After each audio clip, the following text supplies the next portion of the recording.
अस्सलाम वालेकुम। हमारा जो 3.5 एक्सरसाइज है उसका हमने क्वेश्चन नंबर 1 कर लिया था, जो कि बाईग्राम्बल रूल था। आज हम मैट्रिक्स रूल जो है वो हम डिस्कस करेंगे। उसका हमने क्वेश्चन नंबर 2 लिखा है। इसको देखेंगे कि सॉल्व कैसे करते हैं, इसका मेथड क्या है। इसके मेथड को समझने के लिए आपको ऑलरेडी इस चीज़ का इल्म होना चाहिए कि जो मैट्रिक्स हैं उसके लिए जो इक्वेशंस है वो कौन सी होती है। तो मैं इक्वेशन लिख देता हूँ इसलिए कि आपको पता हो कि मैट्रिक्स के लिए जो इक्वेशंस है वो कैसी होती है। ये आपके पास एक इक्वेशंस है जो कि ए एक्स, ये आप फ़िलहाल बेशक रफ अम्बल में लिख लें। ए एक्स इक्वल किसके आएगा, बी के। इस इक्वेशन में क्या मतलब है कि दो मैट्रिक्स हैं, एक मैट्रिक्स ए है, एक मैट्रिक्स बी है, और इनमें से आपने फाइंड जो करना है वो एक्स मैट्रिक्स फाइंड करना है। अगर आपने एक्स मैट्रिक्स फाइंड करना है, जो ए है ये दूसरी तरफ जाएगा और इन्वर्स हो जाएगा। मीन कि आप इसको लिख सकते हैं एक्स इक्वल आ जाएगा ए इन्वर्स बी आ जाएगा। अब ये जो इक्वेशंस हैं इसी इक्वेशन के ऊपर हम सारे का सारा काम करेंगे, यानी कि हमारे पास दो मैट्रिक्स होंगे और थर्ड जो मैट्रिक्स है वो हमने फाइंड करना है। और उसको फाइंड करने का तरीक़ाकार क्या होगा कि आप उसको इस इक्वेशंस में लिखेंगे और यहाँ से x को इधर ही रहने देंगे, a को दूसरी तरफ लेके जाएंगे तो वो a इन्वर्स b आ जाएगा। सो अब हमें a इन्वर्स की वैल्यू फाइंड करनी है। b तो ऑलरेडी हमारे पास होगा।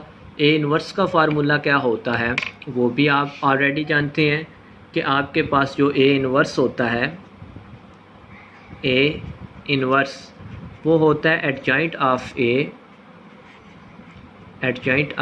ए डिवाइडेड बाई ए का डिटर्मिनेंट। अब एक तो आपको ए का डिटर्मिनेंट चाहिए, दूसरा आपको एडजॉइंट चाहिए। तो दोनों के अगर वैल्यूज़ आ जाए उसकी जगह पे आप ए इनवर्स की जगह पे पुट कर देंगे और इन दोनों को मल्टीप्लाई करें तो आपके पास जो मैट्रिक्स का मेथड है वो सॉल्व हो जाएगा। तो चलें अब हम सॉल्व करते हैं। ये इक्वेशंस है हमारे पास। इन इक्वेशन से पहले हम मैट्रिक्स बनाएंगे कि मैट्रिक्स किस तरीके से बनाएंगे।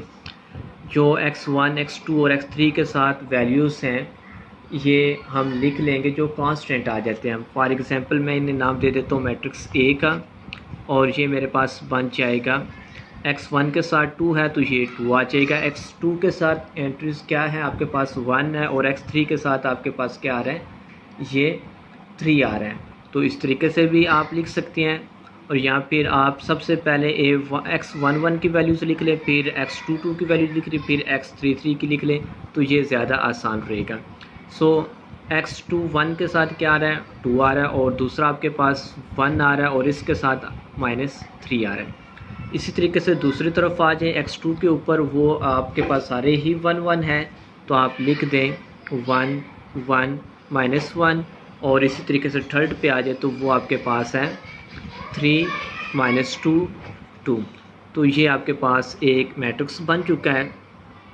अब दूसरा मैट्रिक्स साथ क्या आ जाएगा, जिसे आप x का नाम देंगे, वो आपके पास x1 आ जाएगा, x2 आ जाएगा और x3 आ जाएगा, जो कि आपके पास यहाँ पे x1 x2 जो भी वेरिएबल्स होंगे वो आपने यहाँ पे लिख देने हैं। और इसी तरीके से जो थर्ड आपके पास मैट्रिक्स बनेगा वो आपके पास मैट्रिक्स B आ जाएगा। अच्छा जी, मैट्रिक्स B कैसे लिखते हैं, जो आपके पास यहाँ पे इक्वल आ रही होती हैं वैल्यूज़, इससे आप मैट्रिक्स B लिखेंगे। यहाँ पे इक्वल क्या आ रहा है, 3 0 और -4, तो आप लिखेंगे 3 0 और -4। आपके पास ये तीनों मैट्रिक्स आ चुके हैं। अब आपने क्या करना है कि यही इक्वेशन यूज़ करनी है, यही लिखेंगे, उसके बाद ये लिखेंगे, और फिर इसकी फ़र्दर हम वैल्यूज़ फाइंड करना स्टार्ट कर देंगे। सो इसमें सबसे पहले हम क्या करेंगे कि आप लिखेंगे, हमारे पास जो इक्वेशन है वो a इक्वल आ रहा है ax इक्वल किसके है, b के ये इक्वेशंस हैं, और x इधर ही रखेंगे, b दूसरी तरफ जाएगा तो x इक्वल किसके आ जाएगा, a इन्वर्स b के इक्वल आ जाएगा, a इन्वर्स b आ जाएगा। और अब हमें क्या चाहिए कि एक तो हमें ए इन्वर्स जो होता है फाइंड करना, वो किसके इक्वल होता है, adjoint of A divided by A का डिटर्मिनेंट। अगर आप ये फार्मूला लिखना चाहें तो लिख लें, वेल एंड गुड। अगर नहीं भी लिखना चाहें तो आप डायरेक्ट क्या कर लें, ए का डिटर्मिनेंट ओपन कर लें। अब ए का डिटर्मिनेंट ओपन करना है, ये तो आपको ऑलरेडी आना चाहिए कि वो हमारे पास क्या आ जाएगा, 2 1 3 और इसके साथ हमारे पास है 1 1 -2 1 1 -2 और लास्ट पे -3 -1 और 2 आ जाएगा। इसका डिटर्मिनेंट सॉरी ये ब्रैकेट नहीं डालें, डिटर्मिनेंट की जो साइंस है वही डालें, यानी कि सीधी स्ट्रेट लाइन डाल दें इस तरीके से। ये आपके पास डिटर्मिनेंट आ जाएगा। इसका डिटर्मिनेंट ओपन करें तो ये हमारे पास -2 आ जाएगा। इसका डिटर्मिनेंट बेटा आपने खुद सॉल्व कर लेना, क्योंकि आपको पता है कि डिटर्मिनेंट कैसे सॉल्व करते हैं कि फ़र्स्ट रो को फर्स्ट कॉलम को फिक्स करेंगे, बाकी ये 4 एंट्रीज को मल्टीप्लाई और माइनस करेंगे, तो इसी तरीके से 1 बाई 1 सॉल्व करेंगे तो ये आपके पास ए का डिटर्मिनेंट आपके पास आ जाएगा -2 आ जाएगा।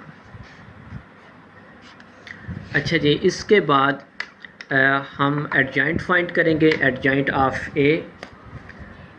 ये थोड़ा सा ध्यान से समझिएगा, एडजॉइंट ऑफ जो ए होता है, एडजॉइंट ऑफ सॉरी एक सेकंड, अब adjoint of A, adjoint of A, हमने जो एडजॉइंट ऑफ ए पढ़ा हुआ है वो 2 बाई 2 का पढ़ा हुआ है। अब उसमें क्या होता था 2 बाई 2 में कि उसकी रो को सॉरी एडजॉइंट ऑफ ए हम क्या करते थे, जो प्रिंसिपल डायगोनल होता था, जैसे कि मैं आपको ना एक छोटी सी एग्जांपल दे दूं पहले। फॉर एग्ज़ाम्पल अगर एक मैट्रिक्स आपके पास x है और वो इक्वल है a b c और d, इसका अगर आप एडजॉइंट फाइंड करते हैं तो आप लिखते थे एडजॉइंट ऑफ x, वो इक्वल किसके आ जाता था, इन दोनों की जगह चेंज कर देते थे, यानी कि a की जगह पे d और d की जगह पे a, और बाकी जो है उन दोनों की साइन चेंज हो जाता था, -b और -c। तो ये आपके पास क्या आ जाता है, एडजॉइंट ऑफ ए। लेकिन अगर 3 बाई 3 की बात करें एडजॉइंट ऑफ ए, जैसे कि अब हमारे पास एक मैट्रिक्स आ चुका है